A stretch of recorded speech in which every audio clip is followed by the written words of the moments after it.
Molina es profesora investigadora titular C de tiempo completo en el área de pensamiento sociológico en esta universidad. Es licenciada en Sociología por la Universidad de Buenos Aires, maestra y doctora en Sociología por la Universidad Nacional Autónoma de México, miembro del Sistema Nacional de Investigadoras e Investigadores, nivel 2. Sus líneas de investigación son teoría sociológica, clásica y contemporánea, sociología e historia de la sociología en México, individualismos, imaginarios y representaciones sociales. Ha publicado diversos libros, entre los que destacan Individualismos, Imaginarios y Representaciones Sociales, junto con Rodríguez Medina, Pozas y desde luego Girola, un libro que además pienso que se va a convertir en una gran referencia, La teoría del actor red desde América Latina. Es editado por el Colegio de México. También el libro Teorías y Metodologías, Indagaciones y Propuestas para el Estudio de Representaciones e Imaginarios Sociales, México-Colombia, editado por la UPAEP, la Universidad de Santiago de Cali, y desde luego cuenta con más de 60 artículos en revistas especializadas y capítulos del libro. Bueno, hay que decir que tiene un alto índice de citación, realmente es un referente en estos temas.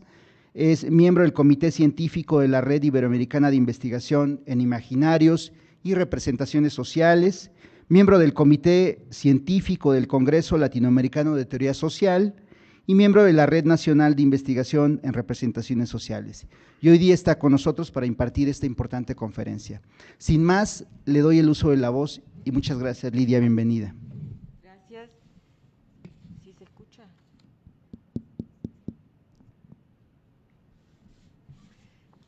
También, bueno, obviamente es un honor para mí estar hoy frente a ustedes, presentando un tema que me ha ocupado en los últimos años y que creo que puede ser de cierta relevancia en el horizonte epistémico de la sociología actualmente. Me refiero a la problemática en torno a los imaginarios y las representaciones sociales. En primer lugar, ¿a qué llamamos imaginarios y representaciones sociales? Ambos términos son utilizados frecuentemente en diversos ámbitos, no solo por parte de académicos y especialistas, y pueden hasta cierto punto considerarse nociones paraguas, en el sentido de que son a veces tan amplias que casi cualquier cosa puede cobijarse en ellas. Por eso creo que una explicitación y acotación conceptual son necesarias para hablar de imaginarios y representaciones sociales en el marco de la disciplina. ¿Qué son entonces los imaginarios y las representaciones sociales y cómo accedemos a ellos?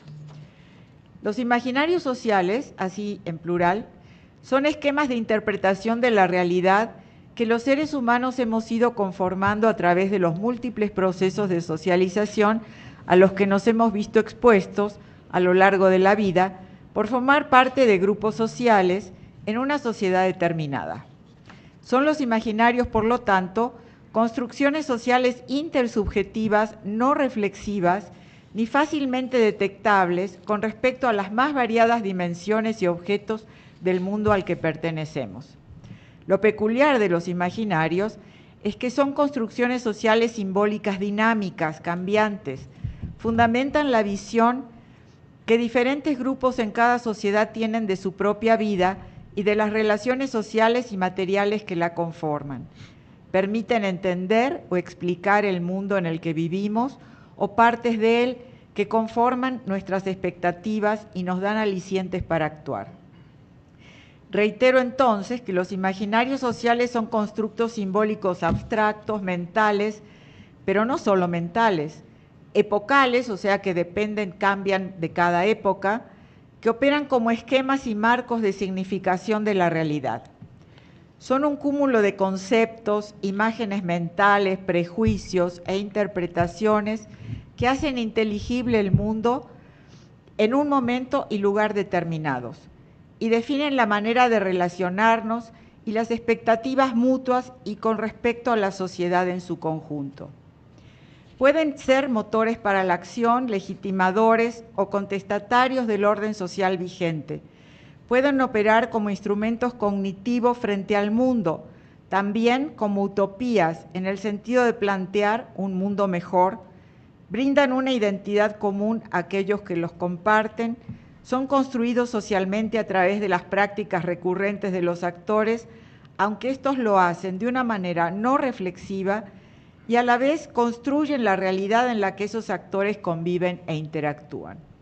No hay que pensar en un único imaginario social homogéneo, sino que es más útil considerar que en cada sociedad y época coexisten imaginarios dominantes y subalternos, incluso contrapuestos, y que además para cada dimensión de la realidad, lo urbano, lo rural, lo científico, lo estético, lo religioso, lo tecnológico, el género, lo económico, existen imaginarios diferentes y múltiples. Todos, sin embargo, conectados para conformar una red simbólico-cultural social en una sociedad y época determinados. ¿Y las representaciones sociales qué son? Son tipificaciones o etiquetas que les ponemos a las personas, a las situaciones y a las cosas, surgidas del conjunto de conocimientos de sentido común y compartido por los miembros de una sociedad o un grupo en un momento determinado. Son estereotipos, son fórmulas convencionalmente aceptadas de referirse a algo o a alguien, que se expresan a través de maneras de hablar, de hacer, de gestos, de chistes, de imágenes, de discursos, incluso de artefactos y dispositivos tecnológicos.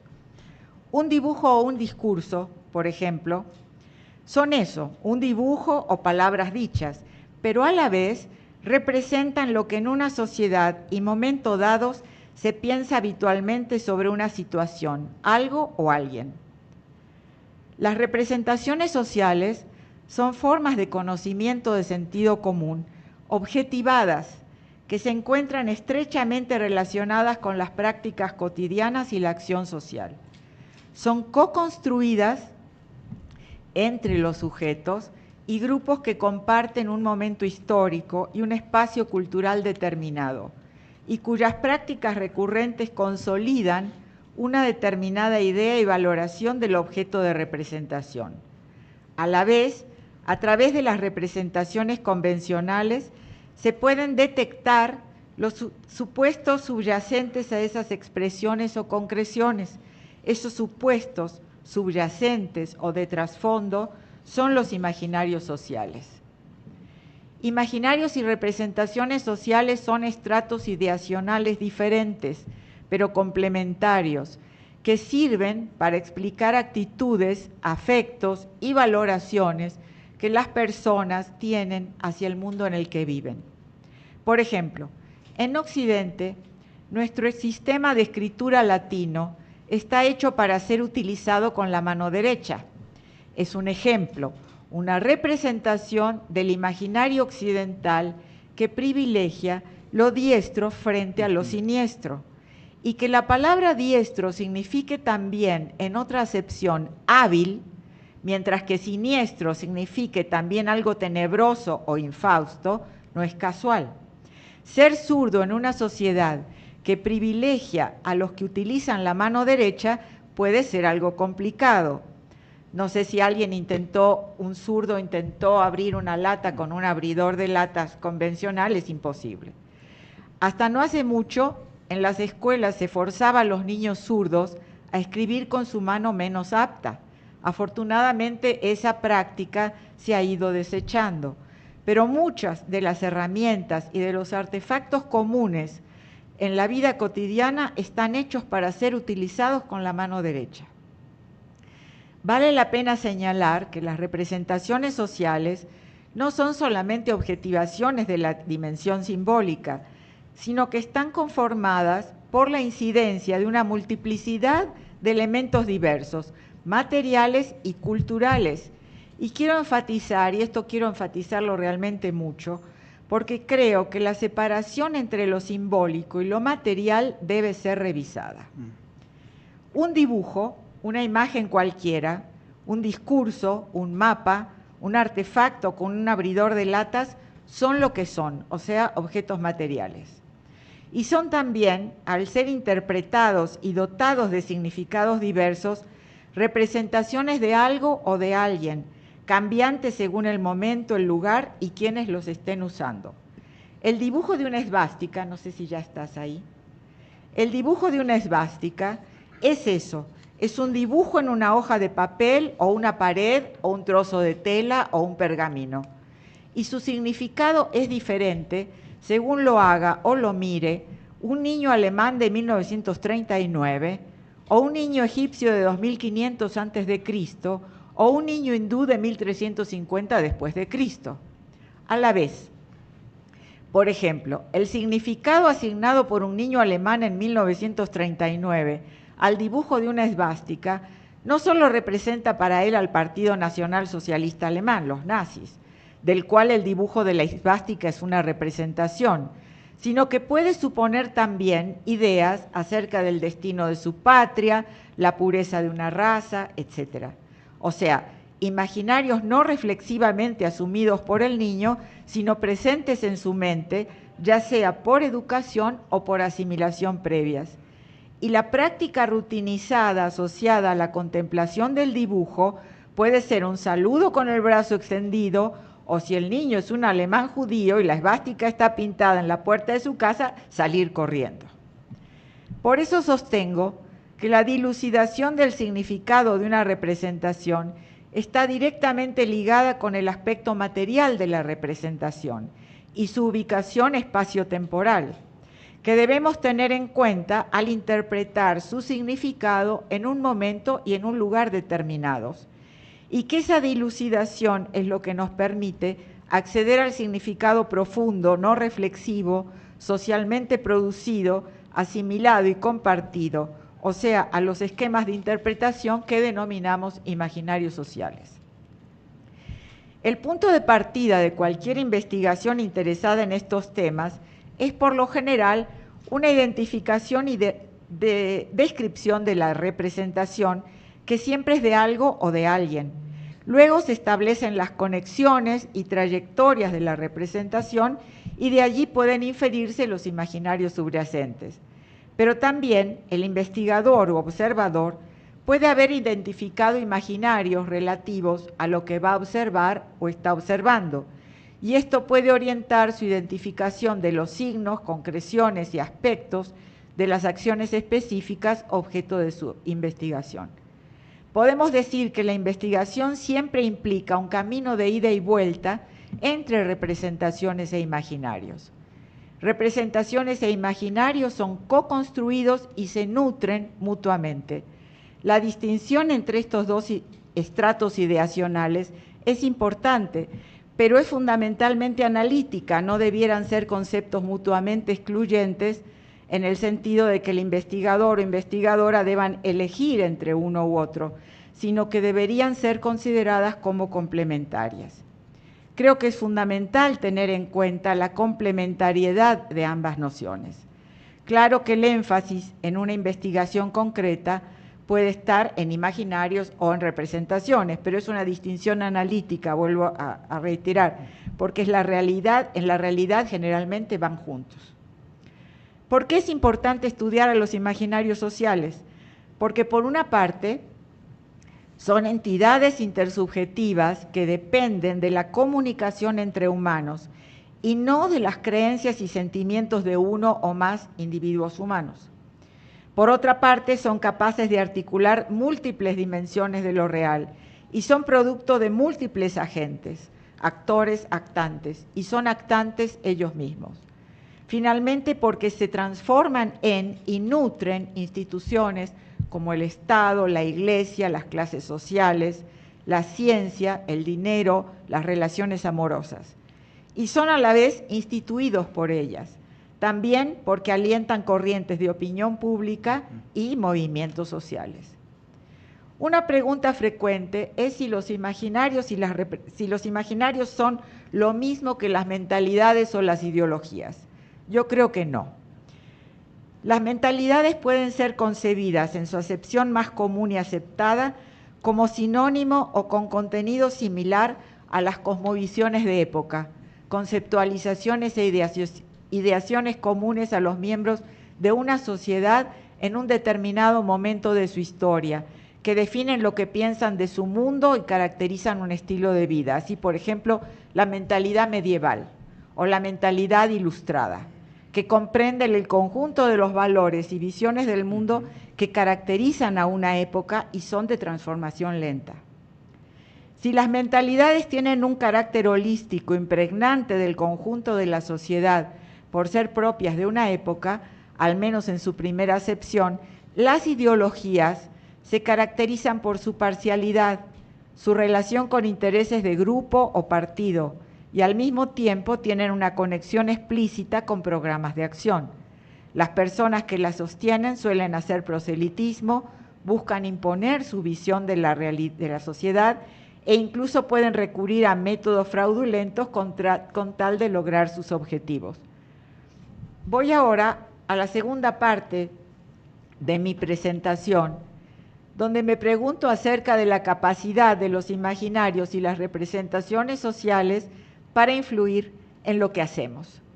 Y la pregunta es, ¿los imaginarios y las representaciones sociales tienen agencia? El tema de la agencia, entendida como la capacidad transformadora de la acción humana, ha estado presente en la sociología desde hace ya bastantes años. Fue Anthony Giddens quien en la década de los años 70 del siglo pasado desarrolló este tema y lo relacionó con el papel de las estructuras sociales, entendidas estas como la consecuencia de acciones regulares y repetidas por parte de los miembros de una sociedad, dinámicas y cambiantes que a la vez que constriñen la acción de los sujetos, le brindan recursos para actuar. O sea, Giddens cambió la noción de estructura hasta ese momento presente en la sociología. En la obra de Pierre Bourdieu, los términos agencia o agente se refieren a la capacidad de los individuos para actuar en el mundo de acuerdo con sus propias decisiones y elecciones, y no solo en función de las estructuras sociales existentes. En su libro La distinción, explora cómo las personas utilizan su agencia para construir su identidad social a través de sus elecciones culturales de consumo y estéticas. Las personas actúan de manera coherente y regular sin necesitar ser conscientes de o reflexionar con respecto a sus decisiones y comportamientos. Ahí radica la relación entre agencia y estructura en el controversial concepto bourdiano de hábitus. En los últimos años, varios investigadores han estudiado y profundizado en el tema de la agencia, ya que observaron que elementos no humanos, animales o artefactos, podían tener agencia, como los que podemos denominar objetos simbólicos, por ejemplo, ideologías, imaginarios, representaciones sociales, y también eventos de la naturaleza como terremotos o inundaciones. Quiero tratar de ahondar en las distintas formas de agencia. O sea, yo creo que no existe una única forma, sino que existen distintas formas de agencia.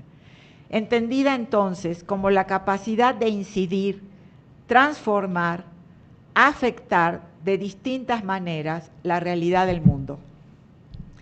El tema de la agencia, como mencioné antes, ha sido tratado tanto por Giddens como por Bourdieu, y también en investigaciones quizás menos conocidas en América Latina, como son los estudios sociales de la ciencia y el conocimiento, específicamente la obra de Bruno Latour, John Law, Anne-Marie Moll y Karen Knorr-Cetina, cuyos aportes al estudio de los imaginarios y las representaciones sociales, aunque no reconocidos del todo por ellos, han influido de manera sustantiva en las ideas de diversos autores con respecto a la agencia, y obviamente también han influido en mí. También la teoría de las prácticas, entre cuyos autores más destacados encontramos a Theodor Szatzky y Andreas Reckwitz, quienes han abordado muy fructíferamente, según mi perspectiva, la noción de agencia. Si bien voy a centrarme en la capacidad de agencia de los imaginarios y representaciones sociales, poniendo varios ejemplos al respecto, también quiero enfocarme en la agencia de distintos elementos o entes. Digo entes porque no encuentro una forma más adecuada de denominarlos, al menos por ahora, que siendo no humanos tienen una presencia significativa en el mundo. Tradicionalmente, la literatura sociológica ha asociado agencia con intencionalidad. Sin embargo, como la obra de Giddens mostró hace ya varias décadas y Robert Merton antes que él, la acción humana no siempre es intencional, o más bien, una cosa son las intenciones de la acción conscientemente llevada a cabo y otras son los efectos de acciones que, aún no siendo reflexiva o conscientemente buscados, resultaban de tales acciones.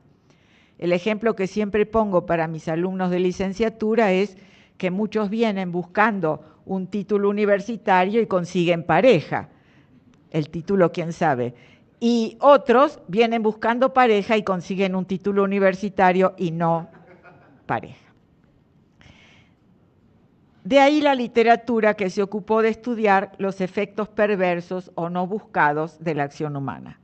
Podemos decir entonces que la agencia, como capacidad transformadora de la acción sobre el mundo, de la acción humana sobre el mundo, puede ser intencional, tener un propósito buscado o no. Simplemente incidir en su entorno, ya sea este social o material, aún sin buscar hacerlo.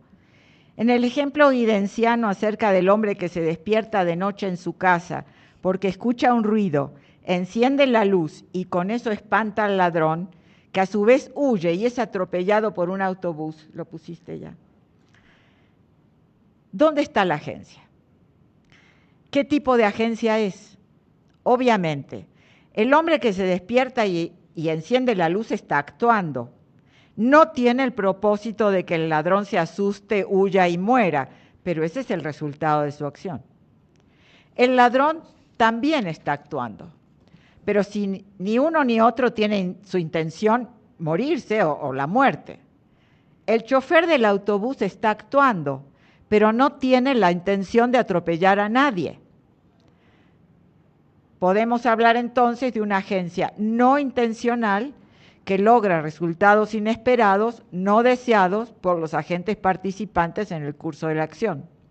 De allí podemos deducir que reflexividad e intencionalidad pueden acompañar a la agencia, pero no son elementos consustanciales de ella. ¿Qué pasa con la capacidad de incidir, afectar a otros o al entorno por parte de entes no humanos? Cuando hablo de no humanos me refiero tanto a animales como artefactos, inteligencia artificial o fenómenos naturales. ¿Podemos llamar agencia a esa capacidad? Que los animales, los artefactos de diverso tipo, los fenómenos naturales afectan e inciden tanto en los procesos de interacción entre humanos como entre sí y en el entorno, y que son afectados por la acción humana es algo bastante evidente.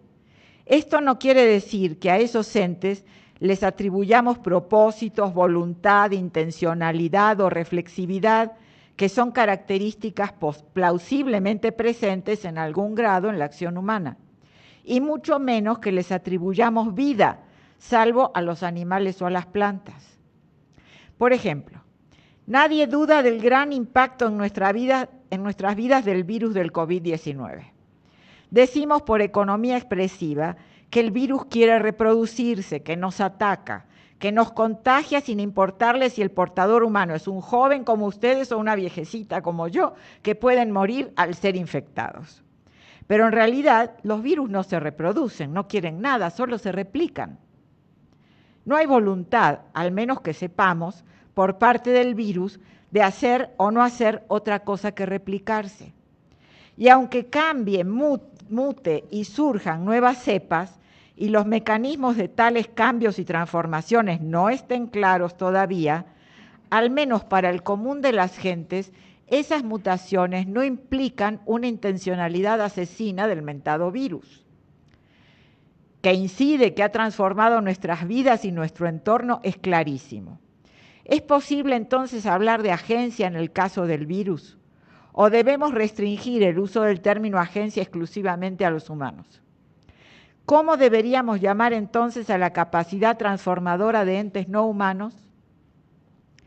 En el caso de los animales, es bastante claro que aunque no existan las características de reflexividad e intencionalidad de la misma manera que en los seres humanos, sí existen propósitos, ya sea ligados a su instinto, el león macho que al derrotar al antiguo líder de la manada mata a los leoncitos, hijos del león viejo, e inmediatamente fecunda a las hembras para tener su propia camada. Todos los que son amantes de Animal Planet lo han visto a ese video, o a sus necesidades y hábitos relacionados con su convivencia y dependencia de sus amos humanos.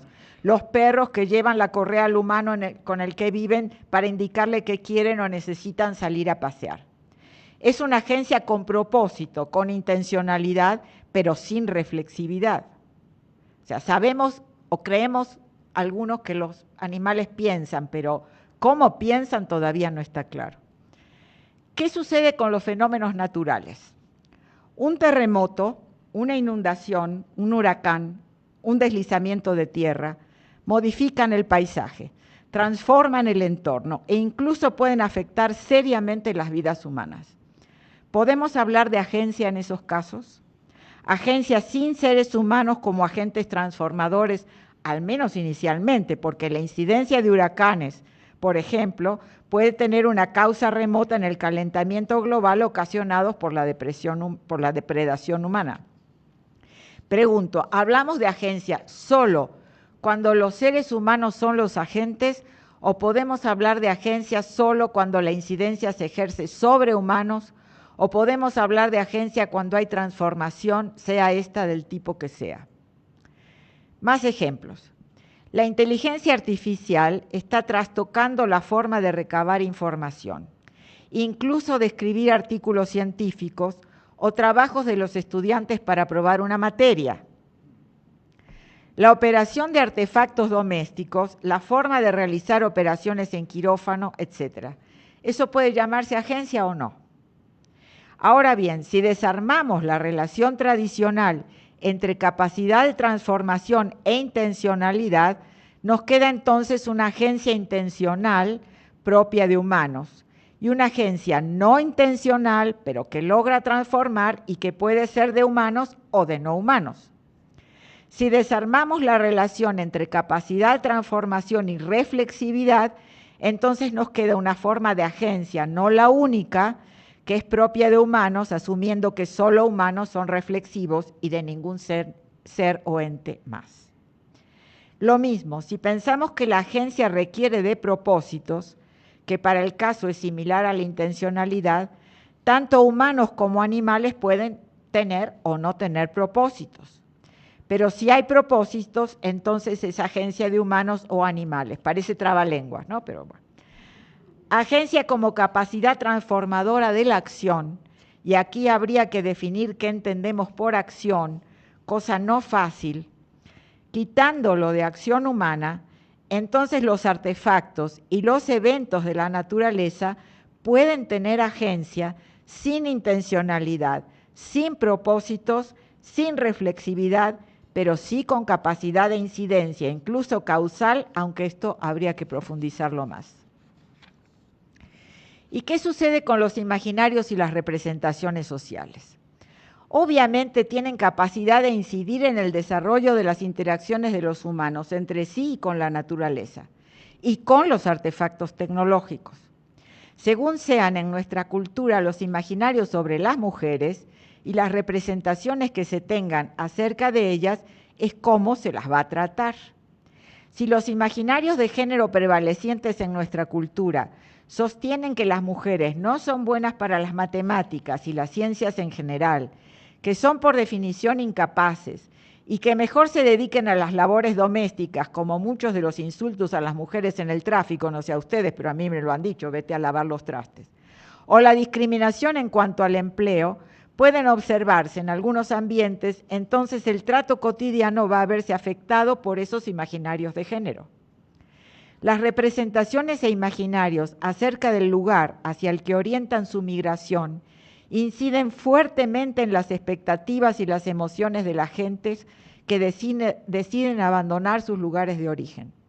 Para analizar los fenómenos migratorios, no es suficiente con detectar las causas que los originan, las causas inmediatas que los originan, falta de trabajo, crisis económicas o ambientales, persecución política o por parte de la delincuencia.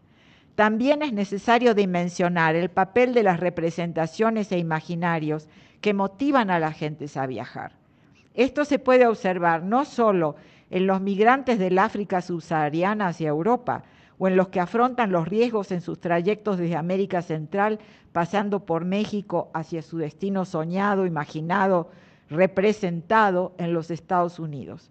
También en los españoles perseguidos por Franco por ser republicanos, cuando abandonaron España y viajaron ilusionados hacia México como tierra de promisión y abundancia a finales de la década de los años 30 del siglo pasado. Y en todos los grandes movimientos de traslación de humanos a lo largo de la historia. Los imaginarios y representaciones sociales son esquemas interpretativos, son distintos estratos ideacionales, reitero, construidos socialmente, que están en las mentes individuales y que en forma de creencias, idealizaciones y prejuicios nos orientan y guían en nuestra relación con el mundo. Tienen un impacto, influencian e inciden en los procesos de interacción, sean imaginarios instituidos o instituyentes en la terminología de Castoriadis, atávicos, universales o nucleares en la terminología propuesta por Ignacio Rifo Pavón, o propios de una determinada época, lugar o sociedad, los imaginarios que tienen los migrantes, los imaginarios acerca de la blanquitud, de lo que significa ser moreno en México, etc. Todo esto conforma nuestra visión de la realidad. Pueden influir en la toma de decisiones, del lugar donde vivir, de cómo tratarnos entre nosotros. Tienen, por lo tanto, en relación con los humanos, un papel fundamental, ya que moldean nuestras percepciones de la realidad, configuran nuestros deseos y aspiraciones y forman parte, sobre todo, en su concreción en las representaciones sociales de la cotidiana forma de vivir. ¿Podemos decir que tienen agencia, entonces? Pueden construcciones simbólicas con referentes materiales, como son los imaginarios y representaciones sociales, tener la capacidad de afectar a y ser afectados y modificados a su vez por la acción humana, si pueden transformar, incidir e influir, y a la vez pueden ser propios de la especie y o epocales, entonces indudablemente tienen esa capacidad. Por lo tanto, si consideramos a la agencia básicamente como esa capacidad de incidir, afectar y transformar la realidad del mundo, podemos considerar que la agencia, con distintas características, puede ser algo no solo propio de humanos, sino también de entes simbólicos, como son los imaginarios y las representaciones sociales. Y ya que estamos, podemos considerar que otros seres, como los animales o los artefactos tecnológicos o las catástrofes naturales, como terremotos o inundaciones, la mal llamada inteligencia artificial, digo mal llamada porque ni es artificial ni es inteligencia, pero bueno, tienen esa capacidad de incidir y afectar y transformar. Si pensamos en los animales, como mencioné antes, los dueños de perros y gatos no dudarían en aceptar que sus animales tienen esa capacidad. Los artefactos tecnológicos han acompañado y conformado a las sociedades humanas prácticamente desde la prehistoria. No me refiero, por lo tanto, a los artefactos actuales socialmente, sino a todos los instrumentos creados por los humanos, como la rueda, la escritura, los telares o el arado. Como bien señalaba Castoriadis, no se puede separar el sistema tecnológico de una sociedad de lo que esa sociedad es. Lo tecnológico es y ha sido siempre parte constitutiva de las sociedades humanas.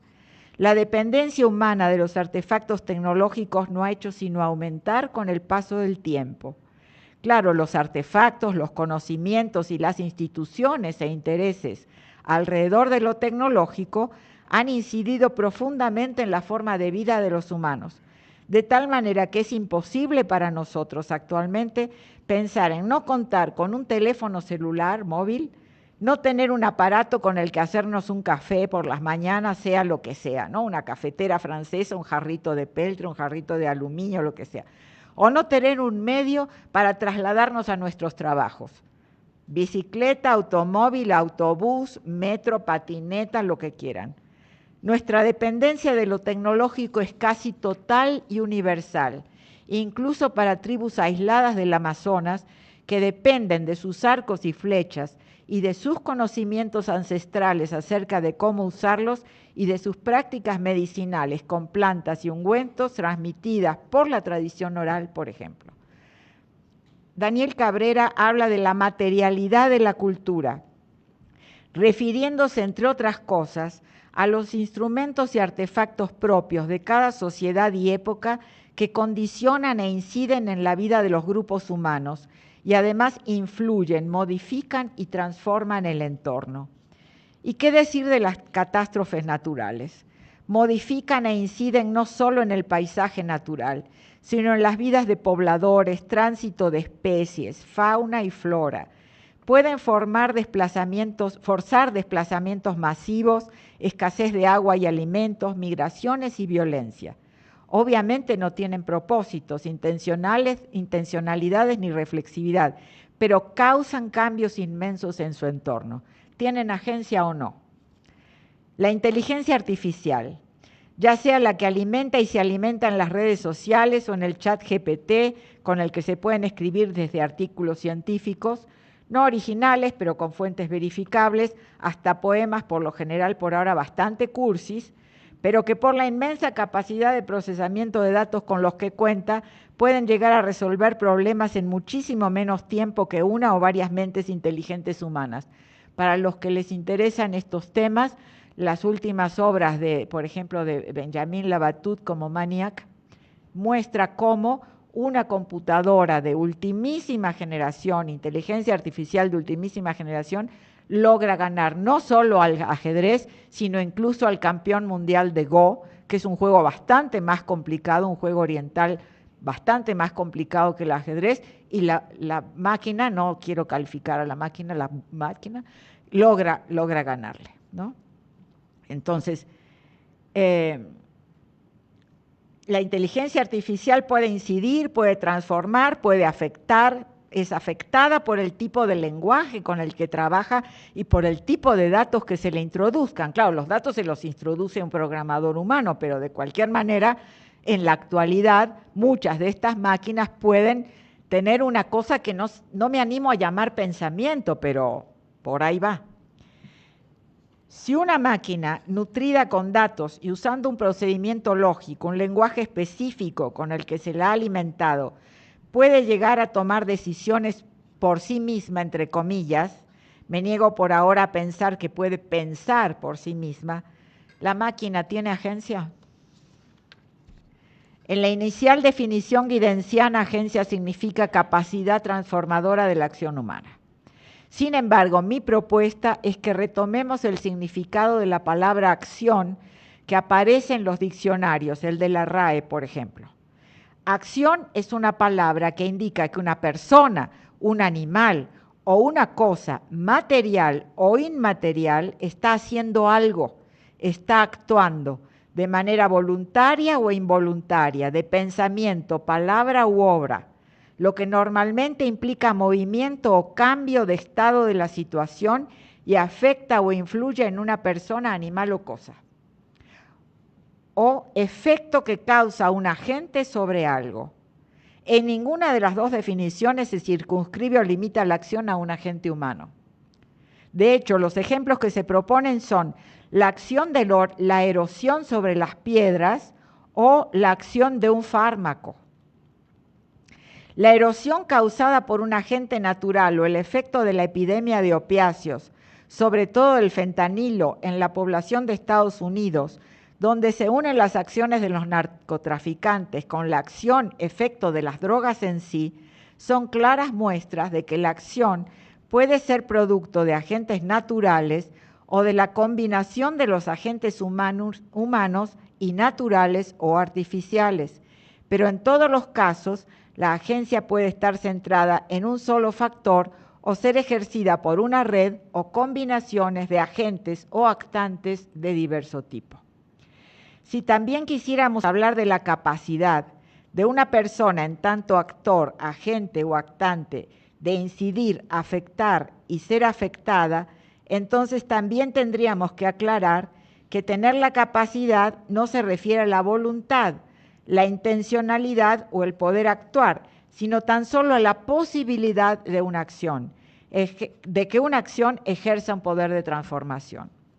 En este caso, las definiciones habituales no ayudan a definir con precisión el término, porque casi siempre lo refieren a sujetos humanos, en tanto puedan tener recursos, aptitudes y competencias.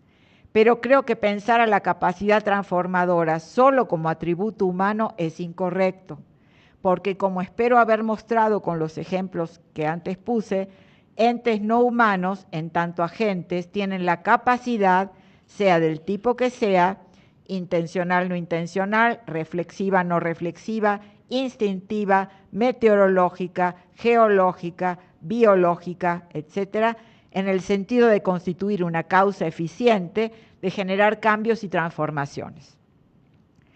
Podemos, por lo tanto, tomar la decisión de hablar agencia solo en el caso de que el agente actuante sea un humano y en el caso de que el ocasionante del cambio y la afectación no sea un ser humano, llamar a esa capacidad de transformación y afectación de otra manera. Y podríamos proponer un término para eso, yo no lo tengo todavía.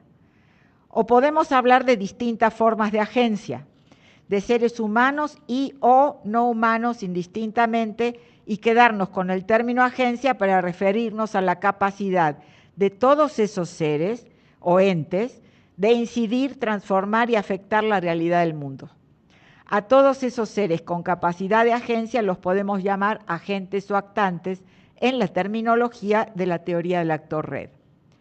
Mi propia posición es esta última, ya que creo que sería más correcto hablar de distintas formas de agencia con sustento diferente, con o sin intencionalidad, con o sin reflexividad, pero reconociendo la incidencia en algunos casos muy fuerte que entes no humanos tienen en la conformación del mundo en el que vivimos. Sintetizando, los imaginarios y representaciones sociales tienen agencia, inciden en el desarrollo de los procesos de interacción. Lo social y lo material se co-construyen mutuamente, así que las representaciones expresadas objetualmente en un abrelatas, una imagen, un discurso o un chiste sexista derivan de prejuicios, imágenes mentales y estructuras de interpretación a las que llamamos imaginarios. Y estos últimos, a su vez, generan, modifican e influyen en los procedimientos para abrir un envase, mostrar fotos de mascotas, el discurso de campaña de un candidato o el acoso o discriminación a una persona. Propongo, por lo tanto, incluir como agentes a los imaginarios y las representaciones sociales y reconocer el papel tanto de las estructuras simbólicas como de la materialidad en la conformación de la cultura. Y para terminar, porque ya los estoy aburriendo un poco, ¿cómo podemos abordar el estudio de los imaginarios y representaciones sociales? Obviamente a partir de discursos, de imágenes, de expresiones verbales, series de televisión, películas, mensajes, memes en las redes sociales. Pero también, y esto me interesa remarcarlo, a través de las prácticas cotidianas de las personas. Si bien el enfoque predominante en el estudio de los imaginarios sociales ha sido el fenomenológico, con su énfasis en los aspectos simbólicos y subjetivos del mundo social, y el campo de las representaciones sociales, la disciplina que principalmente las ha estudiado es la psicología social, creo que debemos abrir nuestra mirada,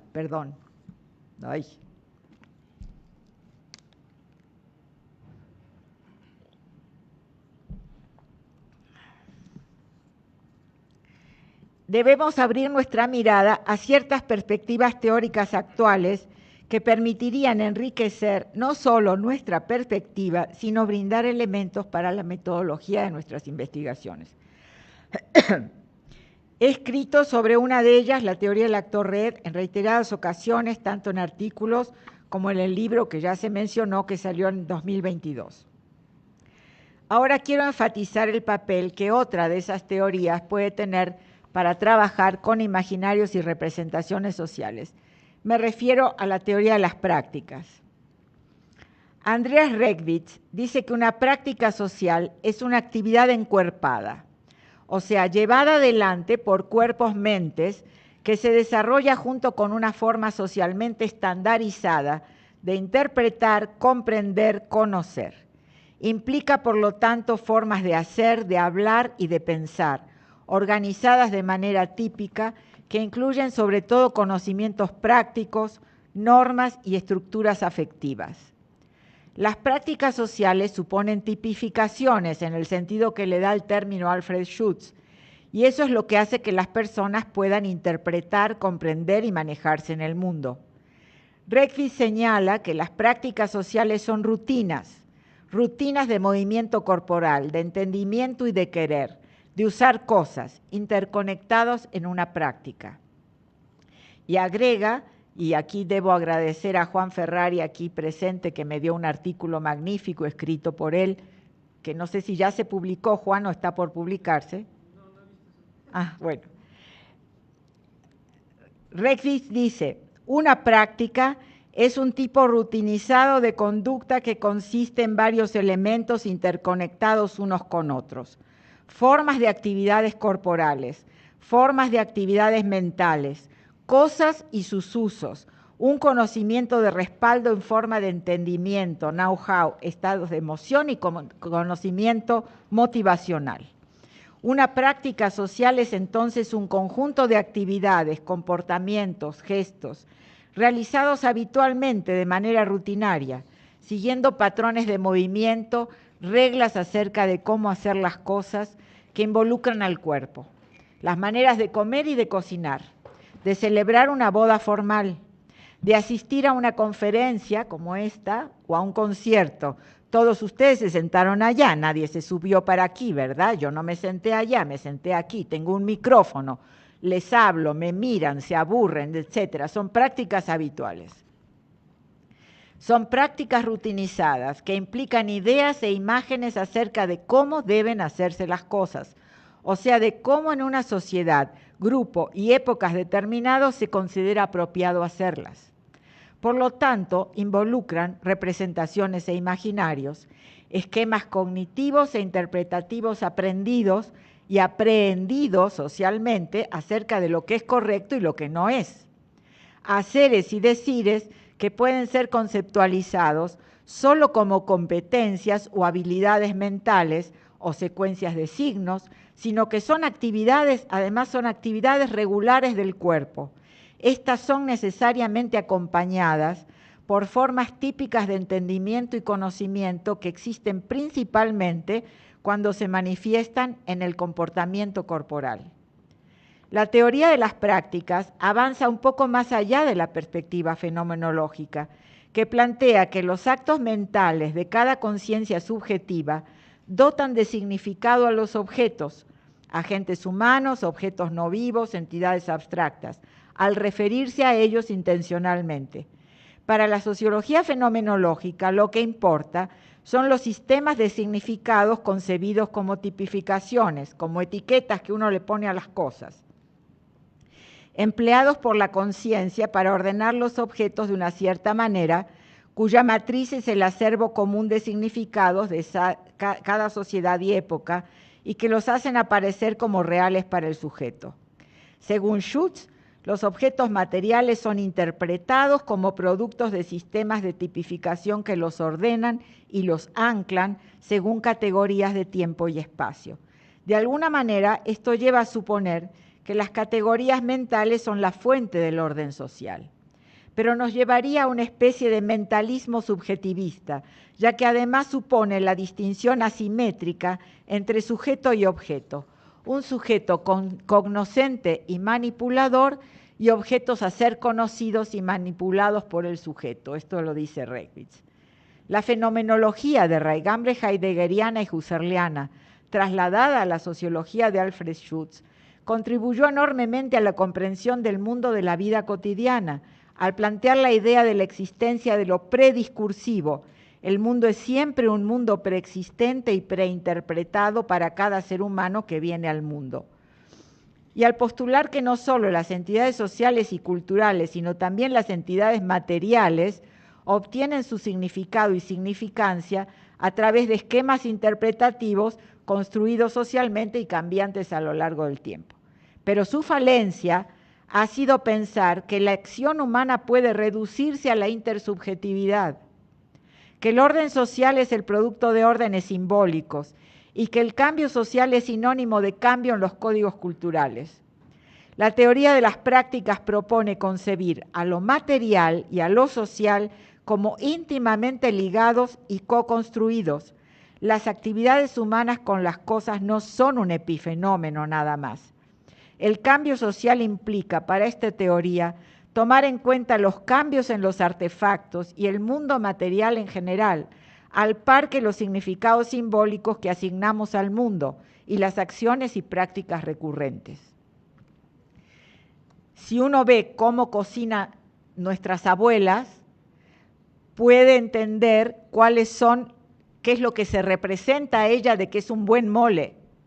Y la representación que ella pueda tener acerca de lo que es un buen mole tiene que ver con imaginarios acerca de disfrute, placer, comida saludable, familia, etc. O sea, todo eso está interconectado. No podemos desconectar lo material de la representación y del imaginario. Desde la teoría del actor red y la teoría de las prácticas, la teoría de los imaginarios y las representaciones sociales debiera incluir lo material y las prácticas rutinizadas como una manera de acceder a los esquemas interpretativos que guían nuestras actividades en el mundo.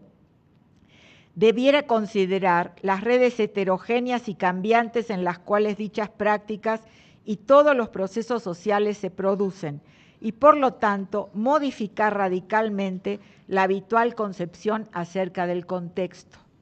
Y repensar también la noción de agencia, como la capacidad de transformar, incidir y afectar a los participantes en las redes e interconexiones múltiples y complejas que conforman al mundo. En determinado momento, la agencia puede ser ejercida por seres humanos, pero en otro momento puede ser fundamental la agencia ejercida por entes no humanos, un animal, un artefacto, un fenómeno natural.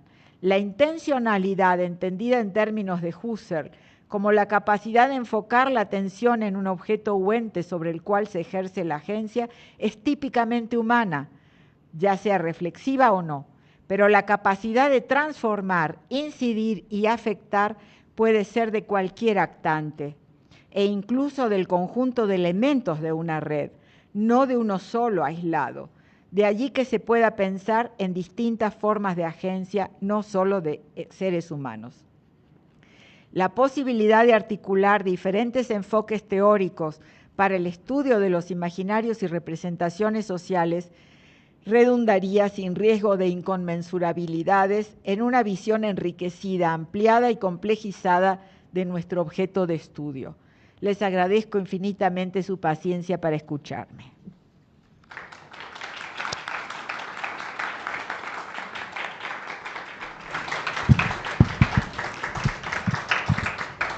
Agradecemos a la doctora Lidia Girola su espléndida conferencia. Y para continuar con nuestra celebración, abrimos una primera ronda de diálogo, comentarios, preguntas. Adelante.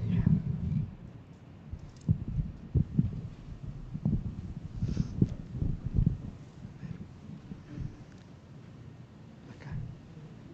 Tenemos los micrófonos. Allá.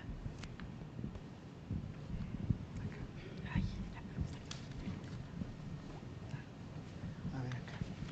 ¿Este lado? A ver acá, eso. Sí. Esto me recuerda un poco el dilema que tenía en la maestría, cuando tomaba el tema de actancia, ¿no?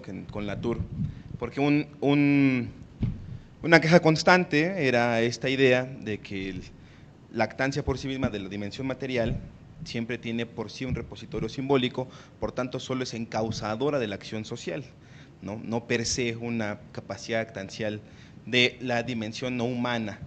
Y resulta interesante porque ahora, claro, en los estudios, bueno, hago etnografía en el Estado de Los Ángeles, actualmente me encuentro como otra vez en este dilema donde la materialidad, vaya, está plagada, ¿no? Es más, hasta a veces se opaca la participación, quizás estoy pensando en voz alta, social, ¿no? Porque se apremia más la dimensión material dentro del ejercicio práctico, ¿no? Por ejemplo, me encontraba, actualmente estoy como en un bache sobre la idea de festividad, ¿no? Como la práctica que se ejecuta danzaria en el Salón de Los Ángeles es una festiva, y la festiva tiene que ver la idea de festividad tiene que ver con el encuadre material del espacio en sí mismo. Por ejemplo, el pastel, ¿no? Tengo un pequeño apartado de diarios de campo sobre la idea del pastel y la fiesta. ¿Cómo es una fiesta mexicana, no? Bueno, una fiesta mexicana tiene ciertos tipos de música, tiene ciertos tipos de personas, pero tiene necesariamente un condicionamiento material simbólico que sin ello no puede ser, ¿no? Café, pastel, champurrado, bebida alcohólica, etcétera, ¿no?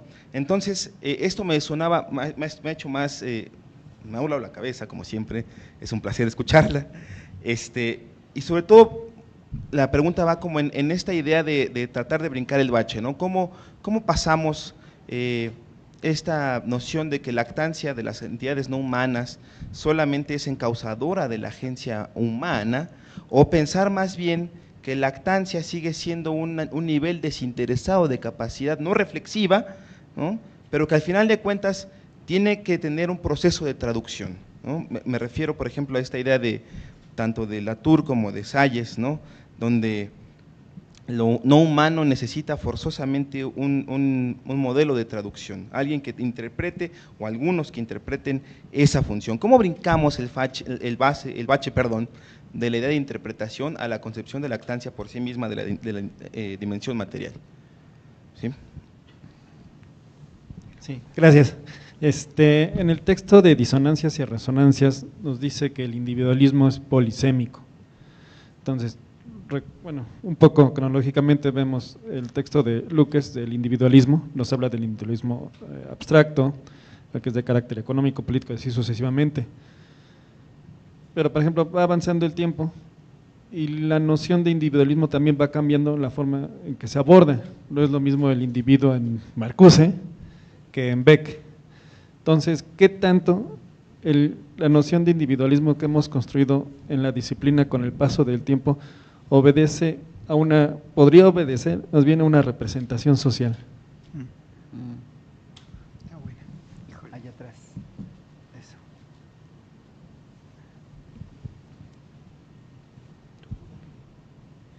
Jorge. Okay. Gracias. Pues antes de expresar mi duda, muchas gracias, doctora Girola, siempre es un placer escucharla. Y mi duda surge en cuanto a la agencia del bebé, pensando en mi tema, pensando en reflexibilidad y pensando en términos también de intención. Si bien no hay una reflexibilidad en el bebé a partir del llanto, y aquí puedo entrar en la discusión con Froilán, de la interpretación que se le va a dar al llanto del bebé, hay una intencionalidad en este llanto, aunque no necesariamente una reflexibilidad, como se venía discutiendo. Entonces, justamente en este proceso de la agencia del bebé como un ente no humano, pero cuya agencia no es directamente como estamos entendiendo lo humano, en esta intencionalidad o incluso en esta reflexibilidad que puede estar presente. Mi pregunta sería, entonces, ¿cómo podemos interpretar la agencia del bebé hacia su entorno? Porque va a cambiar, la pura presencia del bebé va a cambiar el entorno, los papás, su forma de actuar, de dirigirse, de conforme vaya creciendo el bebé, de cómo lo van a socializar, cómo está el proceso de crianza. Pero también cómo la agencia de todos los objetos, de todos los sujetos, intencional o no intencional, también va a repercutir en el bebé, porque va a haber ahí una relación, pues no quisiera decir dialéctica, pero sí intersubjetiva, entre estos dos sujetos, entre el bebé y su exterior, el bebé y los objetos. Y la otra pregunta que tendría que ver, la genética, creo que podría suponer la respuesta, pero prefiero plantearla, ¿va a tener también una repercusión o una agencia? Pensando en cuestiones de epigenética como una materialidad, porque también mi genética va a determinar mucho de mi desarrollo neurológico.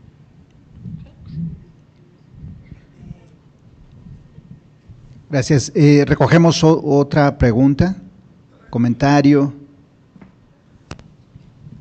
Bueno, muchas gracias. Más que una pregunta, pues sí, es sobre todo como un comentario a partir de mi experiencia. Me hubiera gustado mucho tener pues esta charla durante el desarrollo de mi pregrado, ya que pues en Colombia en el 2016 surge un reconocimiento a un río como sujeto de derechos. Entonces mi investigación se basó justamente en entender de manera pues no simple, pero sí, digamos, para mí, cómo entender ese suceso. Y digamos que era muy interesante porque no solo estaba sucediendo en Colombia, sino que ya se habían presentado como otras instancias en donde se habían reconocido, pues digamos, como a estos actores como sujeto de derechos. Entonces, en principio, yo empecé a pensar como de qué manera pues una disciplina como el derecho, que es muy antropocéntrica, pues planteaba estas nuevas discusiones.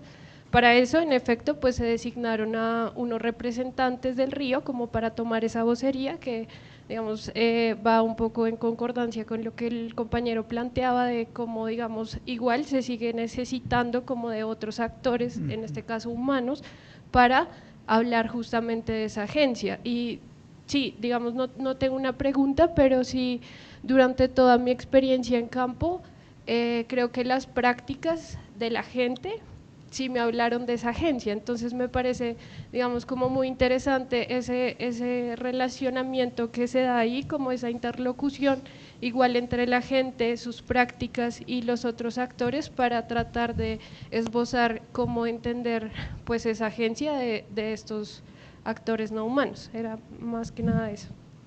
Gracias. Bueno, también agradecemos a quienes nos siguen nuestra transmisión y sus comentarios y preguntas. Voy a recoger un par de ellos. Pedro José Vieira dice: buen día, excelente conferencia. Me gustaría saber si existe alguna publicación de la conferencista en la que se encuentran algunos de los puntos abordados. Saludos a Lidia. Y Dushka Magdaleno dice: muy interesante la ponencia, en verdad. Bueno, y ahora sí le damos el uso de la voz. Gracias por las preguntas. Creo que se mandaron con las preguntas un poco, ¿no? Porque tendrían que habérmelas dado con anticipación.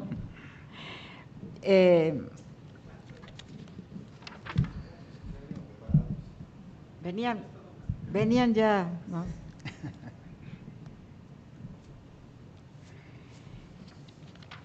Bueno, vamos, como decía Jack el Destripador, vamos por partes.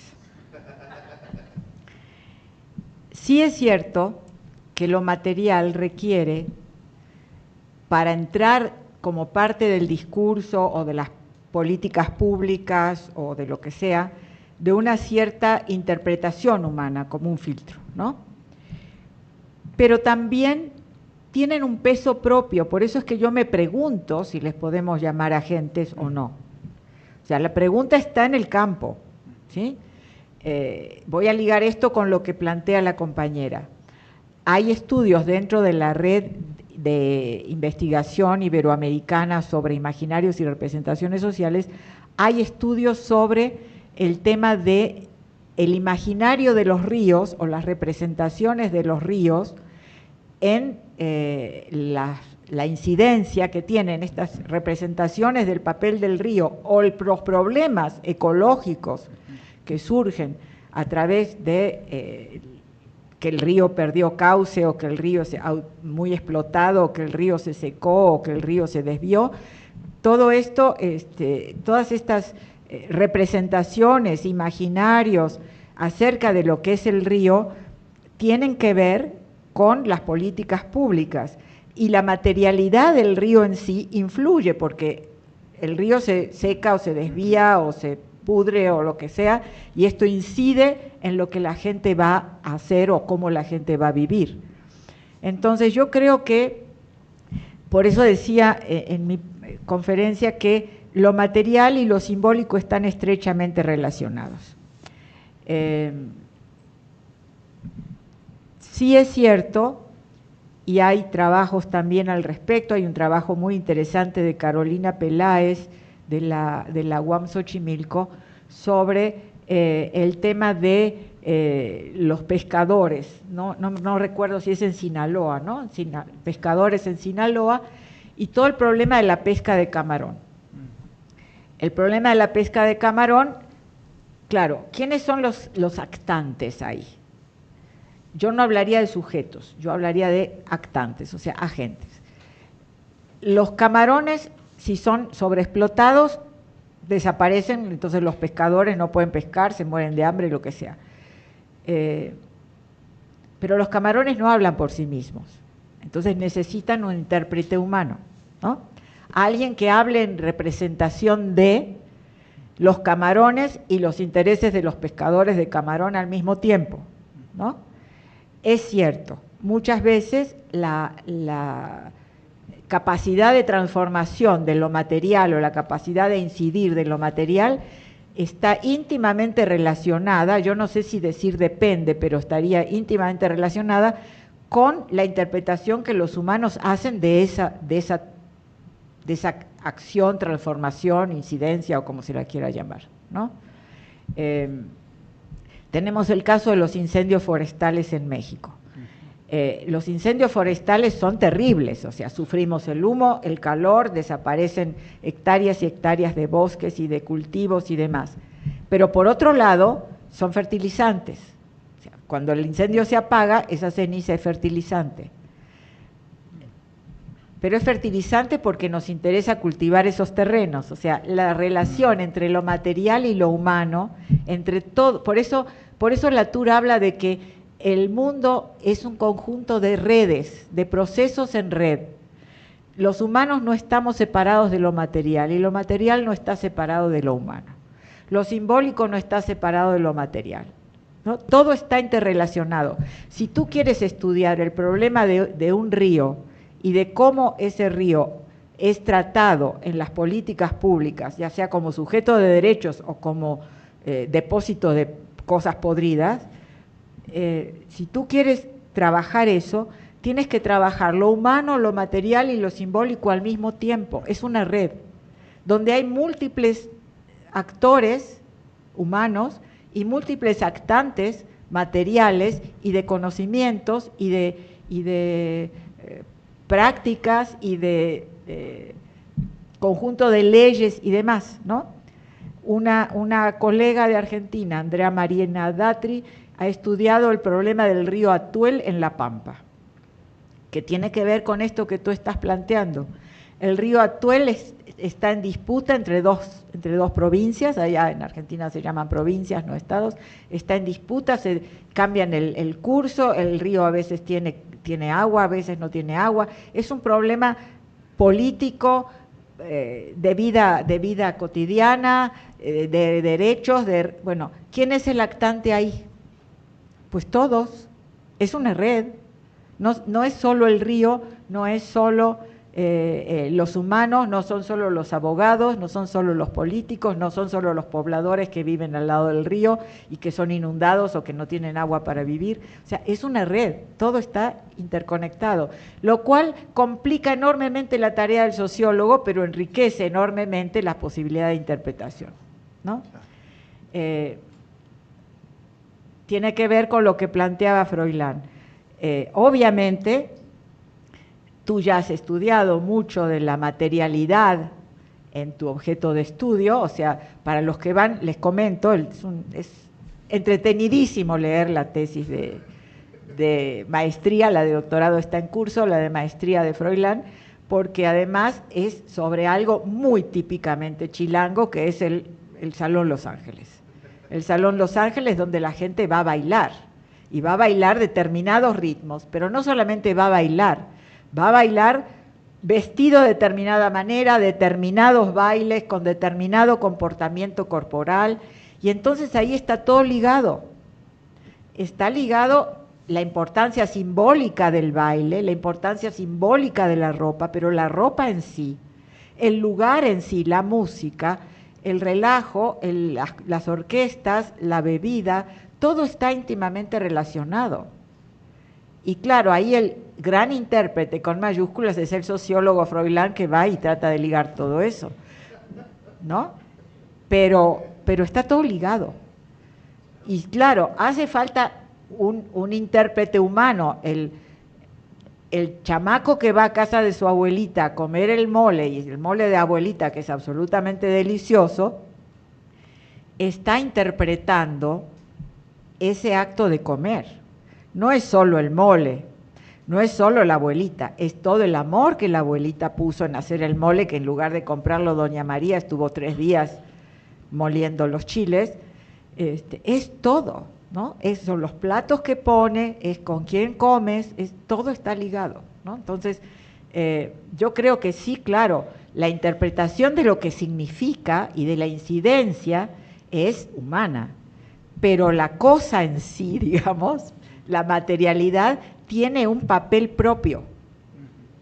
Si no existiera un río en problemas, no habría una política urbana o una política hidrológica o una política jurídica con respecto al río. El río tiene un papel que es propio y tenemos que definir en qué consiste, ¿no?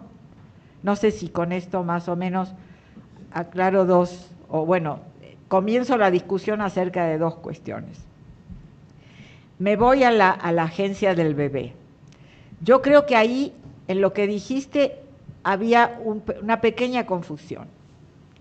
El bebé tiene agencia, obviamente, y cualquiera que ha sido madre o padre sabe la profunda y terrible y muchas veces incordiosa agencia que tiene el bebé, ¿no? Que llora y uno no sabe por qué cuernos llora, no sabemos. Deducimos que es porque no le cambiaste el pañal, que es porque tiene hambre, que es porque quién sabe, ¿no? Y entonces ahí el pobre humano, padre, madre, tía o abuelito, tiene que hacer algo para calmar el llanto del bebé. Por supuesto que el llanto del bebé tiene agencia, y tiene agencia sobre su entorno. Su entorno puede ser un entorno humano, puede ser un elemento como el pañal con popó, ¿sí? Tiene agencia sobre todo eso. ¿Qué tipo de agencia es? Es una agencia con propósito. Dudo que el bebé tenga intencionalidad, porque todavía ni sabe hablar, y ya sabemos a partir de Wittgenstein que el mundo se construye a partir del lenguaje. Entonces, si el bebé no sabe hablar, su único lenguaje es llorar o reír o hacer caritas. Entonces, no sé si podemos hablar de intención, eso lo vas a deducir tú, eso es tu trabajo, saber si el famoso bebé tiene agencia y de qué tipo es, pero que tiene. Ahora, el entorno no es un sujeto. El entorno pueden ser sujetos, los papás, los mamás, la abuelita, pueden ser cosas materiales, ¿no? El juguetito que tiene arriba de la cuna, el pañal, la comida que te escupe. No sé si alguno de ustedes ha tenido la experiencia, pero en las primeras veces que uno le da de comer al bebé, por más que le des la cosa más deliciosa del mundo, le va a hacer plup, plup, plup, y lo va a escupir todo. Pues ahí no es lo material, el puré de mango, el Gerber o lo que sea, es lo material que tiene una agencia, porque finalmente el bebé le va a gustar y se lo va a comer, se va a embarrar absolutamente, pero se lo va a comer. Hay ahí una capacidad de incidir. Si tú le das tierra, a lo mejor también le gusta, ¿no? De hecho, hay muchos bebés que comen tierra. Si tú le das vidrio, seguramente no. O espinas de pescado. Mi bebé, hace siglos, yo le daba de comer pescado y hacía blup, blup, blup, y me sacaba las espinas, ¿no? Entonces, lo material está íntimamente ligado, pero no son sujetos, son actantes. Los que pueden ser sujetos, agentes sujetos, son los humanos. También pueden ser agentes sujetos los animales, y todos los que tienen perro, gato, ardilla, hámster, tortuguita o lo que sea, todos lo saben, ¿no? No puedo ir a tal lugar, no puedo irme de vacaciones porque no tengo con quién dejar al gato. No puedo salir contigo porque no puedo dejar al perro.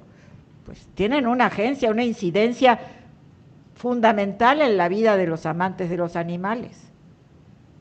Que es intencional o con propósito, por supuesto, porque además si tú te vas y lo dejas, cuando vuelves, atente a las consecuencias, ¿no? Pero no es reflexivo, porque todavía los etólogos no han definido si los animales piensan y cómo piensan, ¿no? Eso está por definir. Que la genética tiene agencia, indudablemente, indudablemente tiene agencia. Los problemas de cuerpo, ¿no? O sea, para poner un ejemplo personal, yo detestaba a mi hermanito menor. ¿Por qué? Porque yo salí chaparra y él salió alto. Y es una cuestión genética, hereditaria, de familia, quién sabe qué. Con el tiempo me amigué, pero digo, ahí había una incidencia, él tenía más fuerza que yo, era más alto, ¿no? La genética tiene una incidencia, todo lo biológico es material y tiene incidencia, así como lo emocional tiene incidencia. Entonces yo no dudo para nada de eso. Y tú te fuiste a otra cosa, que son los individualismos. Yo creo que la noción misma de individualismo está directamente ligada con el imaginario de la primera o intermedia modernidad, ¿no? O sea, el individuo como eje o como parámetro para definir todas las cosas, ¿no? Típicamente en Estados Unidos y por la influencia expansiva de la mentalidad norteamericana en el resto del mundo, ¿no? Entonces, uno para sí mismo y los demás valen. Pero hay muchas formas de individualismo, ¿no? Yo creo que hay muchas formas. En el libro creo que digo, lo escribí hace tiempo, ya no me acuerdo mucho, pero creo que hablo de un individualismo anómico, o sea que primero yo, después yo y nada más yo y me valen las normas y las reglas y los demás, o individualismos de otros tipos, ¿no? Hay individualismos de otros tipos, hay un individualismo cívico responsable, ¿no? La persona que piensa, sí, yo soy importante, pero yo soy miembro de una comunidad y mi comunidad es importante y entonces voy a trabajar por la comunidad. Y eso es otra forma de individualismo, es otra forma de entender el valor de la persona humana, el valor de la dignidad humana, ¿no? Entonces yo creo que así como hay formas de agencia, parece que yo estoy siendo una teórica de las formas, ¿no? Formas de agencia, formas de individualismo, no es uno solo, ¿no? Creo yo. No sé si contesto con esto lo que me preguntas. Pero ojalá que tu artículo sobre Rexby se publique porque es excelente. Pues no sé si... Muchas gracias. Bueno, también agradecemos a quienes nos siguen en la transmisión. Tenemos un par de preguntas. Jimena Monserrat dice, ¿el Estado tiene una representación social sobre los ciudadanos? Y Dushka Magdaleno, agradezco la conferencia porque va de la mano con mi tema de investigación, que es pensar el cómo influyen las prácticas sociales y el contexto donde ocurren esas en la construcción de la intersubjetividad, además de la formación de identidades individuales y colectivas en las instituciones de educación superior. Me gustaría preguntarle a la doctora Girola si podría pensarse las universidades como poseedoras de agencia o actores, o si por el contrario sería solo eso, el contexto donde acontecen los procesos de socialización y sociabilidad. Y tenemos por allá una pregunta. Sí, es respecto a los efectos inesperados o no deseados de la acción. Pues no sé, me viene a la mente, por ejemplo, la película del Joker, de cómo a través de esta figura que se creó, a través de diferentes cuestiones muy fortuitas, creó en la misma conciencia o en la sociedad un imaginario, una representación, ¿no? En este caso, un sujeto que fue abandonado, ¿no?, en una cuestión psiquiátrica, en una cuestión social, y cómo la misma sociedad se fue reflejando en este mismo personaje en la película, ¿no? Y no fue en sí misma una acción deseada por el mismo personaje, sino que incidió con esas mismas acciones que él mismo realizó pero no totalmente intencionales para que se hiciera en el imaginario colectivo, ¿no? Digámoslo así. Ahora, bueno, esa es una de las cuestiones que tengo en cuanto a la acción o efectos no deseados o inesperados de la acción.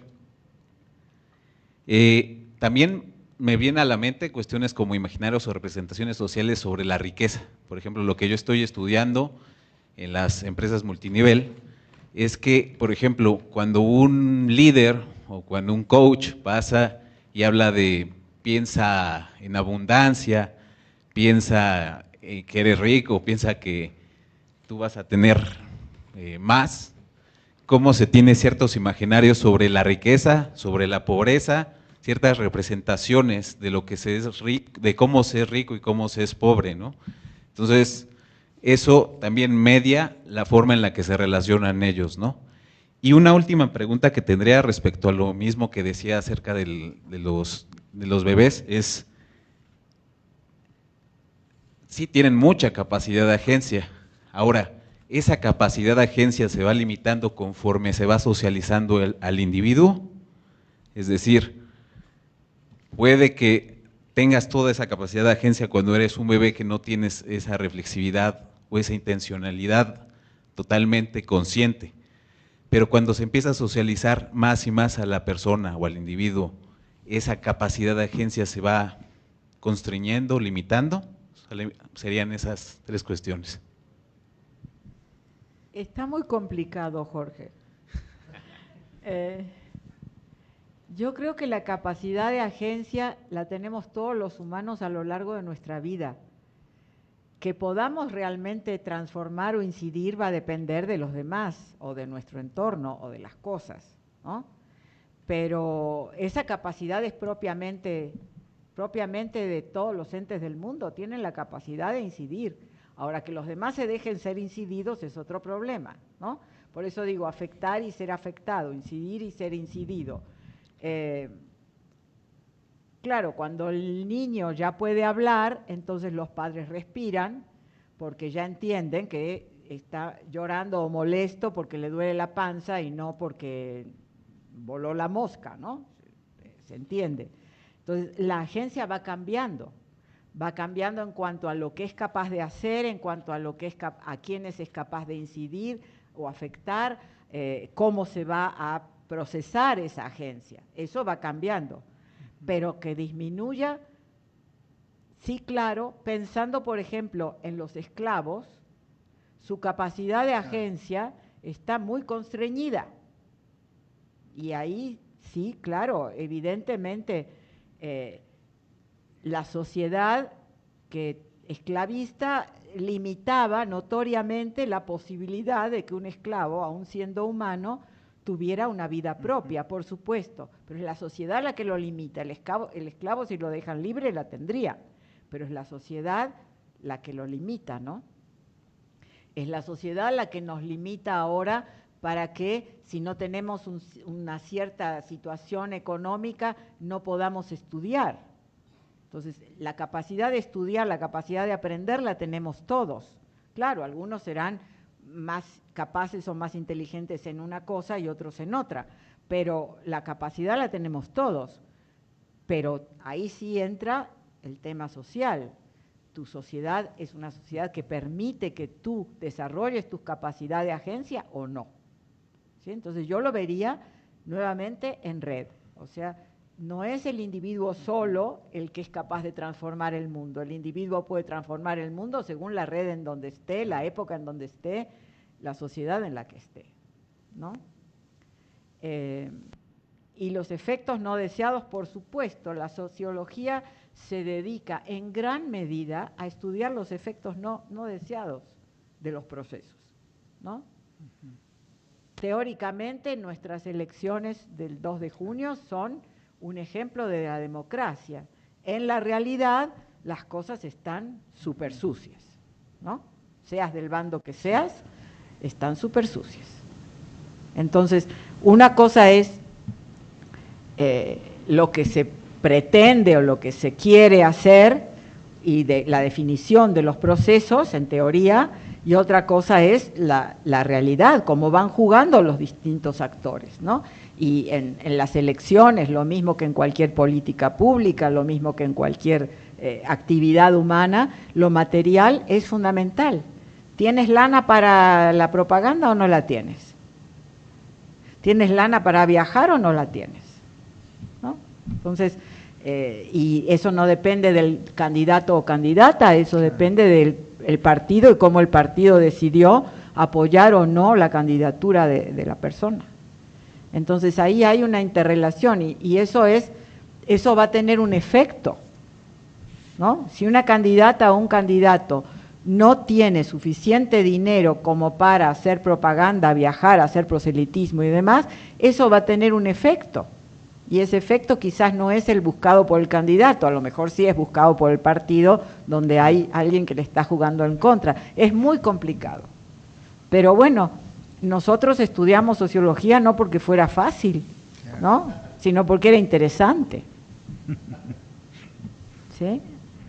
No sé si estoy contestando lo que me preguntas o faltó algo, Jorge. Okay. Y de las otras, se me fue un poco. Sí, el Estado tiene una representación social sobre los ciudadanos. Evidentemente, hay imaginarios por detrás de los planteamientos de los gobernantes, ¿no? Que se imaginan que la gente es de una manera o de otra, y qué gente son de qué manera, ¿no? Por supuesto que hay un imaginario detrás de eso y hay una representación social que se ve claramente en las formas de proselitismo o en las formas de movilización. Entonces el Estado tiene tanto, el Estado, y hablamos del Estado por economía expresiva, pero en realidad son personas, ¿no? Son claro. Secretarios de Estado, presidente, miembros de la Corte Suprema, diputados, diputadas, senadores, senadoras, miembros de algún lobby. Todo mundo tiene imaginarios y todo mundo se representa las cosas de una manera determinada. Y hay imaginarios hegemónicos e imaginarios subalternos, ¿no? En cada momento de la vida social, ¿no? Entonces, por supuesto que la tienen. Y uno puede compartirla o no. Y había otra, ¿no? Y sobre las instituciones de educación superior, Dushka Magdalena dice, sí, podría pensarse en las universidades como poseedoras de agencia o actores, o si por el contrario, serían solo eso el contexto donde acontecen los procesos de socialización y sociabilidad. Yo me cuestiono seriamente la idea del contexto, porque si todo está en red, y todo tiene una cierta forma o capacidad de agencia, entonces no hay un contexto. La universidad, por supuesto que tiene agencia, y según la universidad donde estés, va a ser el tipo de compañeros con los que vas a estar, el tipo de reglas de juego, el tipo de salones, el tipo de materias que se den, el tipo de profesionistas que egresen. La universidad es un todo muy complejo que tiene, por supuesto, una incidencia fundamental en todos los que participamos en ellas. Entonces, las universidades no son solamente contexto, las universidades son agentes que forman. De hecho, hay estudios de psicología social muy interesantes en Iztapalapa, por ejemplo, donde se ve cuál es la imagen que los alumnos de Iztapalapa tienen de la UAMS Azcapotzalco y de las otras UAMes y de la UNAM y de la Ibero. Y las imágenes mentales, las representaciones que tienen los estudiantes afectan su relación con los demás y afectan cómo se sienten ellos mismos. O sea, si se sienten como Universidad Patito, se van a sentir como cuac cuac todo el tiempo. Y si se sienten como la élite, entonces van a actuar como élite, ¿no? Entonces los estudiantes tienen representaciones acerca de sus universidades. No quiero decir cómo nos piensan a nosotros, pero tenemos que mejorar. Tenemos que mejorar. Bueno, y ya lo estamos haciendo con este ciclo de conferencias. Bueno, ya finalmente, la maestría y doctorado en sociología le brinda Un reconocimiento amplio por la conferencia magistral a la doctora Lidia Girola Molina, Imaginarios, Representaciones Sociales y Agencia Nuevas Perspectivas Teóricas. Muchísimas gracias. Gracias.